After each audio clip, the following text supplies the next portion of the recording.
चाहता हूं जो बच्चा झाड़ू से अपनी पूजा शुरू करता है, अपने कार्य सुबह झाड़ू से शुरू करता है, झाड़ू को असर माथे लगा करके, जब स्कूल जाएगा ही नहीं तो, अगर पढ़ेगा ही नहीं तो सरकार की नौकरी में आएगा कैसे?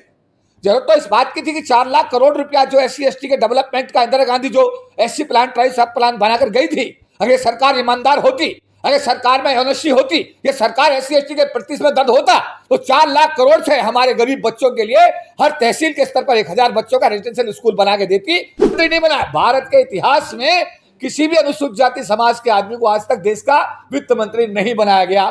तो जातिगत भेदभाव एक मंत्री के साथ भी है और एक गांव में जो खेत में काम कर रहा है उस मजदूर के साथ भी है, और ये आरक्षण जातिगत भेदभाव, सामाजिक भेदभाव के आधार पर है, इसलिए इसमें कोई ABCD कैटेगराइजेशन नहीं किया जा सकता। कानून सुप्रीम कोर्ट का जो फैसला आया था SC ST रिजर्वेशन को लेकर, जो वर्गीकरण और क्रीमी लेयर की जो बात की गई थी, सरकार ने कहा कि इस फैसले को हम लागू नहीं करेंगे, क्या कहना है इस पर आपका सर?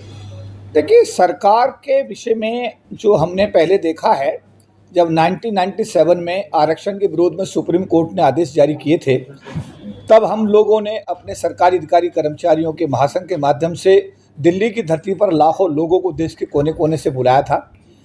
3 दिन तक संसद बंद रहा। 1999 में, 97, 98, 99 में लाखों लोग रैली हुई। तत्कालीन प्रधानमंत्री और तत्कालीन सरकार को, अटल बिहारी वाजपेयी साहब उस समय प्रधानमंत्री थे, उन्होंने संविधान में 3 संशोधन 81, 82 और 85 करके हमारे आरक्षण को बचाने का काम किया। इसके बाद में जब 2 अप्रैल 2018 को हमारे पूरे देश के हमारे समाज ने भारत को बंद किया, तो भारत की सरकार ने संविधान में संशोधन करके SC ST एट्रोसिटी एक्ट को वापस करने का काम किया। इसके बाद में जब सुप्रीम कोर्ट ने यूनिवर्सिटी ग्रांट कमीशन में, यानी यूनिवर्सिटीज़ में रिजर्वेशन समाप्त किया SC ST का, तो उसके बारे में भी सरकार ने संविधान में संशोधन करके यूनिवर्सिटी ग्रांट कमीशन में, यानी विश्वविद्यालयों में रिजर्वेशन को बहाल करने का काम किया।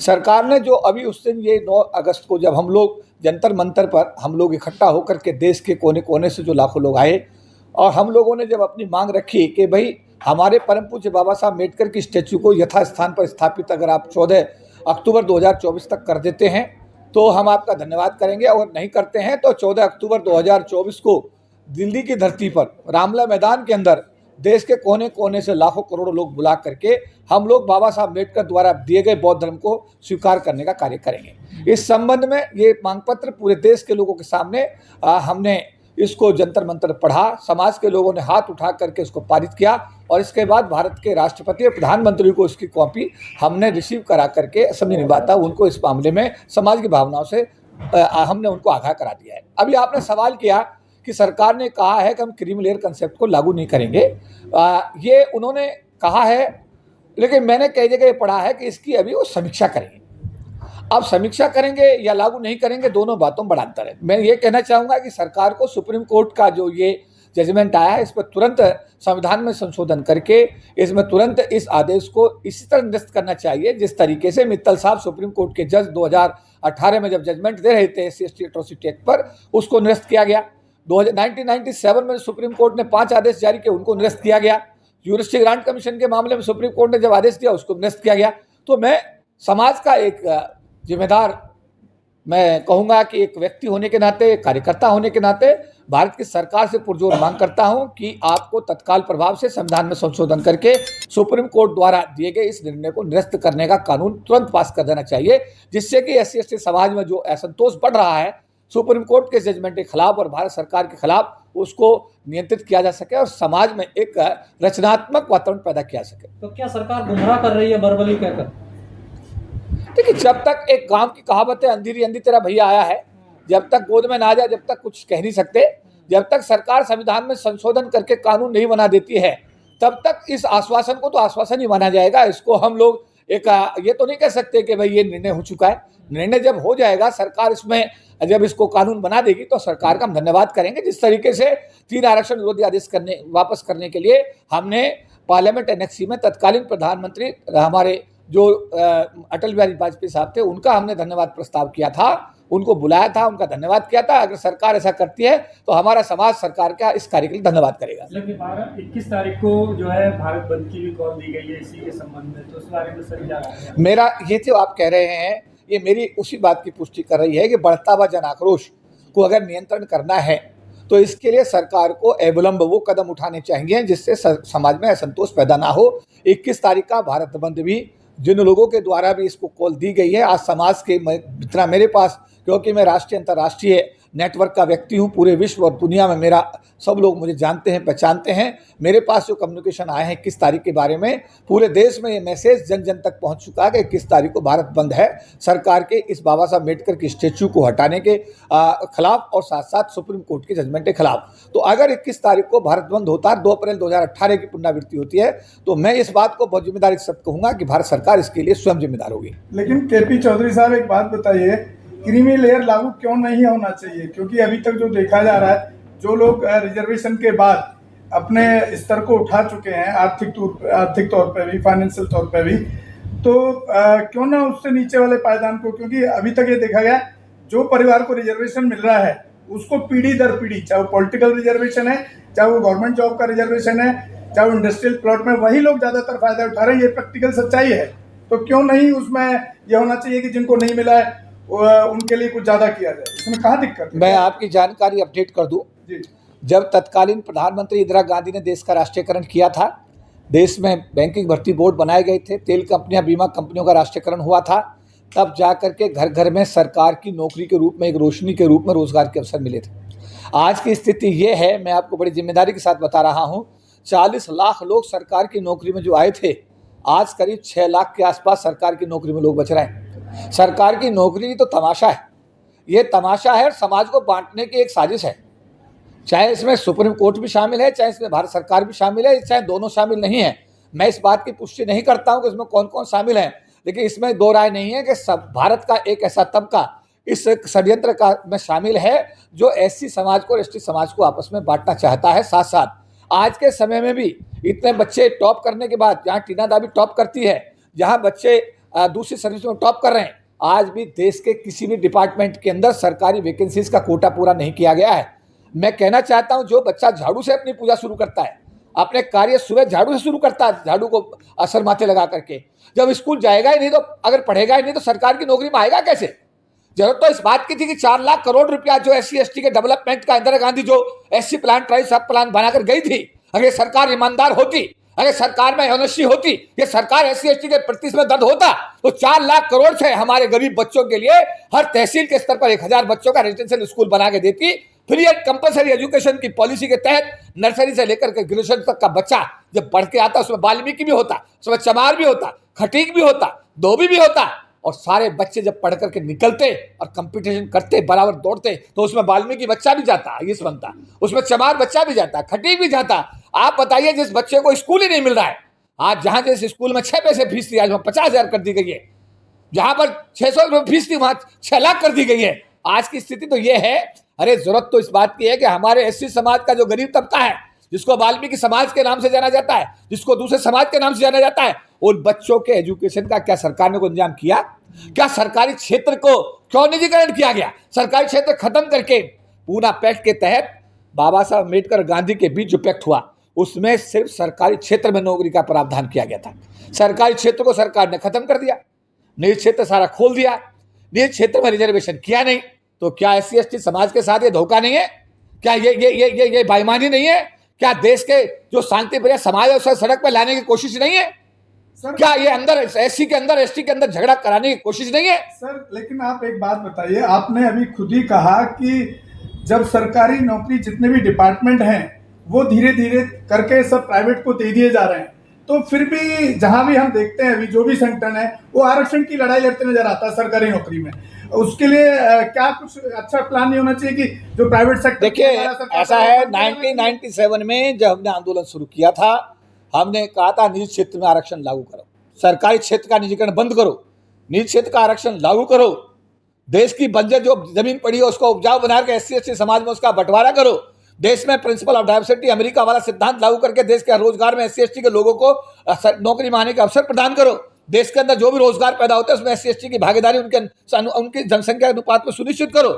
ये सारे मुद्दे 1997 से हम लोग बराबर उठाते चले आ रहे हैं। जब सरकार की नौकरी में थे तब भी जेल गए थे, सस्पेंड हुए थे, 10-10 महीने का सस्पेंशन झेला था समाज की आवाज उठाने के लिए। आज सरकार की नौकरी में नहीं है, एक पार्टी के राष्ट्रीय महासचिव हैं, 40 लाख लोगों का संगठन जिसमें 6 लाख नौकरी में और 34 लाख अब बाहर हो चुके हैं, उनके संगठन के भी राष्ट्रीय महासचिव की जिम्मेदारी है, और LIC संगठन का भी SC/ST समाज की जिम्मेदारी हम लोग आज भी कोशिश कर रहे हैं कि उसके साथ न्याय किया जाए। सर, एक बाबा आरक्षण साहब जो की है- मूर्ति पे मेरा एक सवाल है। बाबा साहब अम्बेडकर की जो मूर्ति पार्लियामेंट से हटाई गई, उसके पीछे आप जो खास कारण है उन पे जाने की कोशिश करता हुआ मुझे कोई नजर नहीं आ रहा है। कहीं ऐसा तो नहीं कि बाबा साहब के जन्मदिन वाले दिन और उनके परिनिर्वाण दिवस वाले दिन कई लाख लोग इकट्ठा वहां होते थे? कहीं ऐसा तो नहीं सरकार ये डर गई हो कि किसी दिन ये बहुजन समाज के लोग संसद भवन के ऊपर कोई उत्पात ना मचा दें, जिस तरह से अभी बांग्लादेश में हुआ, एक बार अमेरिका के वहां पर हुआ राष्ट्रपति भवन में? तो कहीं इसलिए तो जानबूझ के उस मूर्ति को नहीं हटाया कि आम आदमी वहां जाना ही बंद कर देगा? देखिए, क्योंकि दोनों- 2 ही दिन के लिए दरवाजे खुलते हैं उस बिल्डिंग के। दोनों किसी भी संभावना से इस देश में इनकार नहीं किया सकता। मैं किसी चीज की पुष्टि नहीं कर रहा हूं, लेकिन किसी भी संभावना से इनकार भी नहीं कर रहा। लेकिन संगोल की स्थापना जो राजशाही का द्योतक है और बाबा साहब के अम्बेडकर की स्टैचू को हटा देना, दोनों चीजों में कोई ना कोई बात तो है, आप समझिए। और ये जो SC/ST समाज के लोग हैं, ये देश को बनाना भी जानते हैं और अपने अधिकारों के लिए लड़ना भी जानते हैं। जिस दिन ये SC/ST समाज बिगड़ गया, इतनी फौज, इतनी पुलिस इस सरकार के पास नहीं है जो इन्हें संभाल पाएगी। मेरा निवेदन है भारत सरकार से, ये शांति प्रिय समाज है, देश की प्रगति के लिए काम करता है, खेतों में काम करता है, गन्ना बोता है, धान बोता है, कपास बोता है, तब जाकर एक कृषि प्रधान देश बनता है। शहर में ईंट ढोता है, सरिया ढोता है, तब देश का मल्टी स्टोरी बिल्डिंग बनाता है, सड़कें बनाता है, तब जाकर इस देश का शहरी विकास होता है। उसके बावजूद भी इन लोगों का इस देश के संसाधनों में किसी प्रकार की कोई हिस्सेदारी और भागीदारी नहीं है। और मैं ये कहना चाहता हूं कि शांति प्रिय समाज को छेड़ा ना जाए, इसको छेड़ा ना जाए, इसको प्रवोक ना किया जाए। अगर ये प्रवोक हो गया और बिगड़ गया तो 2 अप्रैल 2018 की पुनरावृत्ति अगर इस देश में होती है तो ना सरकार के लिए हक में होगा, ना ही SC/ST समाज के हक में होगा। सर, अभी जब से ये सरकार आई है, रेप की घटनाओं में बहुत ज्यादा बढ़ोतरी हुई है और खासतौर से जहां जहां पर भाजपा की सरकार है वहां पर। इस पर क्या कहना चाहते हैं? इस पर देखिए, मैं इस बात से संगठनों का कोई ज्यादा खास मैं यहाँ पर एक टिप्पणी करना चाहूंगा कि मैं भाजपा की सरकार या कांग्रेस की सरकार या किसी और की सरकार की बात नहीं कर रहा। सरकारें जो भी है, सामंतवादी व्यवस्था का एक सिस्टम है। मेरी बात सुनिए, सरकार चला कौन रहा है ये देखिएगा। ये आप ये सवाल मत पूछिएगा सरकार किस दल की है, ये देखिए सरकार चला कौन रहा है। 5 साल सरकार चली है इस देश में बहुजनों की। उत्तर प्रदेश के अंदर कितना अमन, चैन, सुख, समृद्धि, शांति, कितने बलात्कार हुए, एक रिकॉर्ड निकालिएगा। सवाल ये नहीं है सरकार किस पार्टी की है, सवाल ये है कि सरकार चला कौन रहा है। अगर कांग्रेस का चीफ मिनिस्टर ये कहता है कि मैं सुप्रीम कोर्ट के आदेश का स्वागत करता हूं और वहां पर राहुल गांधी चुप रहता है, अखिलेश यादव चुप रहता है, जिन्होंने संविधान दिखा करके वोट लेकर के अपने आप को लोकसभा मजबूत करने का काम किया, उनकी जिम्मेदारी बनती थी दोनों नेताओं की कि वो इसका निर्णय का विरोध करते। और उन्होंने अपने ही चीफ मिनिस्टर के माध्यम से, जो आपका आंध्रा के साथ जो स्टेट है दूसरा वाला तेलंगाना के चीफ मिनिस्टर के माध्यम से उन्होंने कहलवाया कि हम इस निर्णय का स्वागत करते हैं। तो सवाल ये है जो आप कह रहे हैं कि सरकार चला कौन रहा है, सरकार चलाने वाले की नीयत क्या है। सर ठीक है, मुझे एक बात बताइए, जिस तरह से अभी बाबा साहब की प्रतिमा के लिए जंतर मंतर पर एक बड़ा जन समूह वहां पर इकट्ठा हुआ, जैसे अभी मुजफ्फरनगर में घटना हुई है, बच्ची के साथ रेप की घटना हुई है, 14 साल की मुजफ्फरपुर बिहार में 14 साल की बच्ची के साथ में। इस तरह की रेप की घटना पे आपके संगठन काम क्यों नहीं करते बहुजन समाज? देखिए, आज सुबह आपने हमसे निर्भया के लिए पूरा देश मोमबत्ती, आज सुबह समाज के लोग भी जला रहे थे, आज उसके लिए कौन ही आगे आ रहे आपके संगठन? आज सुबह आपने हमारे संज्ञान में दूरभाष पर जब हमारी आपसे बात हुई, आपने आज सुबह हमें ये बताया है कि ये प्रकरण इस तरीके से हुआ है।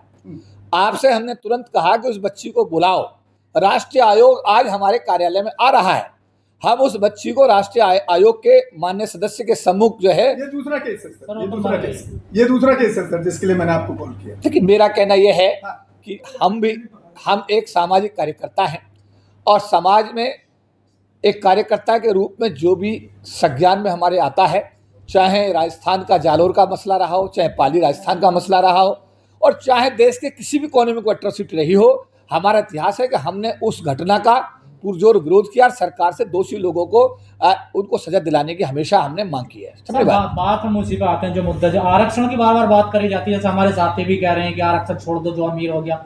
ये कोई अमीर बनने की योजना थोड़ा ही है सर आरक्षण। नो, बार बार इसी बात को कहा जाता है। देखिए, आरक्षण एक सामाजिक, देखिए 2 चीजों को समझ लीजिएगा। ट्राइबल्स का आरक्षण एरिया के आधार पर है, उसमें ब्राह्मण भी उस एरिया में होगा, उसे भी आरक्षण मिलता है एसटी का। अगर कोई उसमें बनिया, उसे भी आरक्षण मिलता है। वो ट्राइबल है जो पिछड़ा एरिया है, उसका आरक्षण का आधार है ट्राइबल एरिया, समझ बात है। एससी का जो आरक्षण है वो प्योरली भारत की सामाजिक व्यवस्था में जो दिक्कतें हैं, जो भेदभाव है, और वो भेदभाव इस सरकार, इस देश में मंत्री के साथ भी होता है जो एससी है, कोई आईएएस के साथ भी होता है, और आईएएस के बच्चे के साथ भी होता है, एक क्लर्क के साथ भी होता है, गांव के जो गांव का गरीब एससी उसके साथ भी होता है। अत्याचार जातिगत आधार पर जैसा गांव के गरीब आदमी के साथ होता है वैसा ही एक मंत्री जो केंद्र सरकार में बैठा हो उसके साथ होता है। जब उसको विभाग बांटा जाता है तो उसको हमेशा सामाजिक न्याय का विभाग दिया जाता है, उसे कभी भी वित्त मंत्री नहीं बनाया। भारत के इतिहास में किसी भी अनुसूचित जाति समाज के आदमी को आज तक देश का वित्त मंत्री नहीं बनाया गया। तो जातिगत भेदभाव एक मंत्री के साथ भी है और एक गांव में जो खेत में काम कर रहा है उस मजदूर के साथ भी है, और ये आरक्षण जातिगत भेदभाव, सामाजिक भेदभाव के आधार पर है, इसलिए इसमें कोई एबीसीडी कैटेगराइजेशन नहीं किया जा सकता। लेकिन सर इसमें एक सवाल ये भी है ना कि जो लोग रिजर्वेशन लेकर के इतने बड़े लेवल पे पहुंच गए, वो कौन सा अपने समाज के अपने से जो नीचे वाले लोग हैं उनको जाकर के कहाँ देखते हैं? गांव छोड़ के जाता है आदमी, गांव में जाकर के एट्रोसिटी होती कभी जाकर के देखता भी नहीं है। वही पढ़ा लिखा आईएएस आईपीएस बनने के बाद फिर ऐसे रिजर्वेशन का क्या फायदा है? सामाजिक ढांचे के लिए दिया गया, ठीक है, क्योंकि सामाजिक उसका जातिवादी शोषण होता है, फिर भी होता है पोस्ट पर पहुंचने के बाद, लेकिन वो कौन सा अपने से नीचे वाले को जाकर के उस चीज में कहीं हेल्प करता है क्या? देखिए, मेरा यहाँ 95% मेरा आपके सवाल का जवाब ये है, ये हमारे समाज का आंतरिक मामला है, इसमें सरकार या दूसरे समाज को हस्तक्षेप करने की आवश्यकता नहीं होनी चाहिए। समझिए बात आप, हमारे समाज में अगर कोई कहीं सुधार की गुंजाइश है तो हम लोग आपस में मिल बैठ के उस सुधार को कर सकते हैं। जैसे कई बार पूछा जाता है कि कौन सा नेता बढ़िया है, हमारे लिए बीपी मौर्य साहब बहुत बढ़िया नेता थे, मायावती जी हमारे लिए बहुत बढ़िया नेता है, हमारे लिए पासवान साहब बहुत बढ़िया नेता, हमारे सुशील कुमार शिंदे, हमारे समाज के जितने भी लोग हैं जिन्होंने भी अपने अपने स्तर पर अपने अपने समय में समाज के लिए थोड़ा घना जो भी किया है, हम उनका धन्यवाद व्यक्त करते हैं। वो हमारे बीच में झगड़ा कराने वाले ये सामान्य जाति के लोग कौन है यार?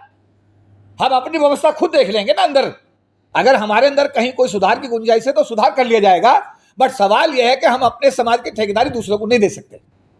ठीक है सर, धन्यवाद। दोस्तों, वीडियो पसंद आए तो लाइक, शेयर और News 22 लाइव को सब्सक्राइब करना ना भूलें। शुक्रिया। देखते रहें News 22 लाइव, सदैव आपके साथ।